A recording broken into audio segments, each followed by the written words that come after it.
What's up, y'all? The Blue Jays made another move to bring in another bat. Well, they have not signed any pitching except for Kirby Yates. So I think the lineup is good. So I really want to talk about what is the ceiling of this Blue Jays lineup. It's a top 6 lineup in the league. I come up with like the 6 teams because I couldn't leave one out.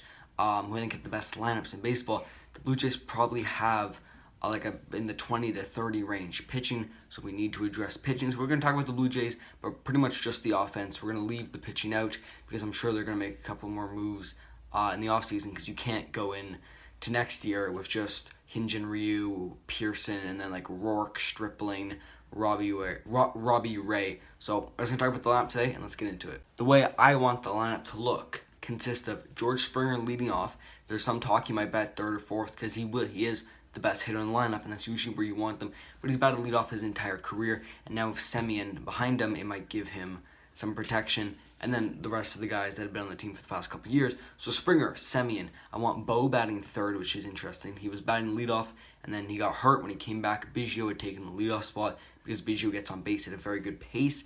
Now this could obviously change around. I could also see a lineup where it goes Beigio, Bichette, Springer, Semien. But I went with Springer, Semien, Bichette. And then we're going to go to Teoscar Hernandez, who's going to start the year at cleanup, I believe. But if he goes back to old Teoscar, because this is really his breakout year, then he moves out of that spot. Lourdes Gurriel at 5. I see a lot of the projected lineups having Gurriel a little lower, in like the 6, 7, 8. I think he's a better hitter than Beigio and Guerrero, and he was one of our best players last year. So I have him in the 5 spot. Beigio in the 6 spot definitely sucks because he's a great guy to get on base.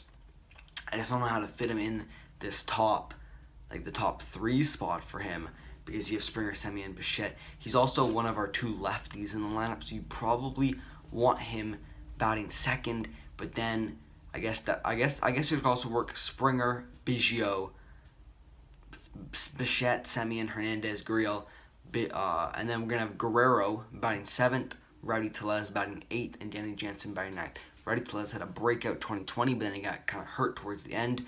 So if he's batting 8 for us, that is great. Danny Jansen is the one guy that's probably not a threat on this team, but he plays okay defense, and I mean, he's a catcher, and we're pretty much going to have 2 this year with him and Alejandro Kirk. Kirk might take the starting spot halfway through the year. Yeah, depth is definitely a strong suit because we also have Kirk. We're going to have Randall Grichuk on the bench unless we don't trade him for some pitching, which we should do. We also have Santiago Espinal on the bench, and right now Jonathan VR is in free agency. We brought in Semien, so I doubt VR comes back. Because Bichette did get hurt last year, so that's when they went and they got VR, and there was talks with Andrelton Simmons. But the one guy that they didn't show interest in, Marquis Sammy, is the guy that comes to the team. It's kind of interesting. So you're gonna have Kirk, Grichuk, Espinal on the bench as of right now. As well as some other guys like Jonathan Davis and stuff like that. But hopefully they trade Grichuk for pitching. This lineup is really good. If we're going to go through like OPSs, which I think is a really good stat. OPS is a really good stat to compare players. Let's go through their career OPS. So Springer. Oh, also, if you guys aren't 100% sure about OPS, because I know there's some younger kids that maybe watch the video.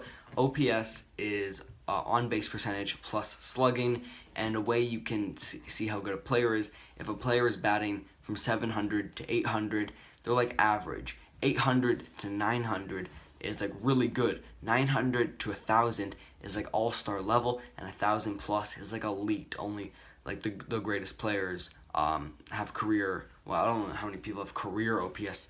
Career OPS is of 1,000, but you had like an MVP level season if you had an OPS over 1,000. So we're gonna go through this. Springer, career OPS of 852. It dropped down a bit in 2020, but a career OPS of 852 is really good. Marquis Sammy, he has a career OPS of 747.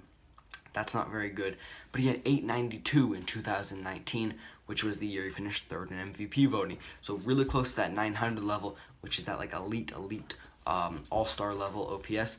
You got Bo Bichette, who has an 896 career OPS. He's dealt with some injuries, and he hasn't quite been on the field. But when he's on the field, he's a 300 hitter, an elite OPS guy. Teoscar Hernandez, 801, which is kind of interesting because he had a really bad start to his career where he was Houston, but it was 919 OPS last year, so that goes to show he was that elite player last year. Lourdes Gurriel Jr. has an 836 OPS, which is really good. 882 last year, which is why I think he was one of our best hitters this last year, if not our best hitter, because Bo was out for half the year. Kevin Beigio has a 798 OPS, which I really like when people look at his OPS, especially his on-base percentage, because he's the guy that bats like 230, and people are like, oh, he's not a great hitter, but he gets on base. He walks so much. So 798 is really good for Beigio. Guerrero, 778. Obviously, he's still very young, and people like the slugging percentage is good. The slugging percentage is pretty good. The hard hit rate and all like the super analytical sweet spot stuff. He hits the ball very hard. He's still very young. Relax, Blue Jays fans. Rowdy Tellez, 797, which is okay, but he was also had a rough start to his career. 886 OPS in 2020. Wasn't that many games. And Danny Jansen, 668, but that's what I said. He's not our one threat. If we want to talk about lineups all over the league in no particular order, I think these are the top 6. You got the Yankees, you got the Dodgers, which are both great lineups. Now, if you want, the Yankees are in the same division as the Blue Jays, and the Yankees have the better lineup. The only problem is the Yankees lineup is injury prone, while the Blue Jays lineup is not fully proven yet. So I'm really excited for the AL East this year. You also got the Braves, who have that top heavy of Acuna, Freeman, Albies, d'Arnaud, and Ozuna, which I think Ozuna is going to resign.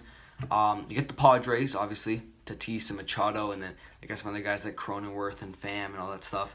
You got the Blue Jays and the White Sox. So those are the two kind of young, unproven lineups that are really contenders this year. Now, I do think the White Sox are the better team because the White Sox have the pitching. We have Ryu, but they have Giolito and Lance Lynn, as well as some other guys. They also brought in Liam Hendricks. We brought in Kirby Yates. I think the White Sox are a good comparison for the Blue Jays, and I think the top 3 teams in the American League are the Yankees, White Sox, and Blue Jays, no particular order. And, I mean, there's no surprise that the top teams in the National League are also the teams with the best lineups. Just to kind of wrap it up, all these top 6 teams I listed here, they'll have much better pitching than us. So Blue Jays, I know Mark Shapiro and Ross Atkins are watching this video. Please don't go out and get another bat. We need pitching. Re-sign Walker. Go out and get Odorizzi, maybe Paxton, and then it's an absolute A-plus offseason. I don't even know how much money we have left to spend, but I would love Taijuan Walker, and then Odorizzi or Paxton would be perfect for us, and I think we are a lot sexier of a destination for free agents to come, especially maybe especially pitchers, because they know they're going to have some run support.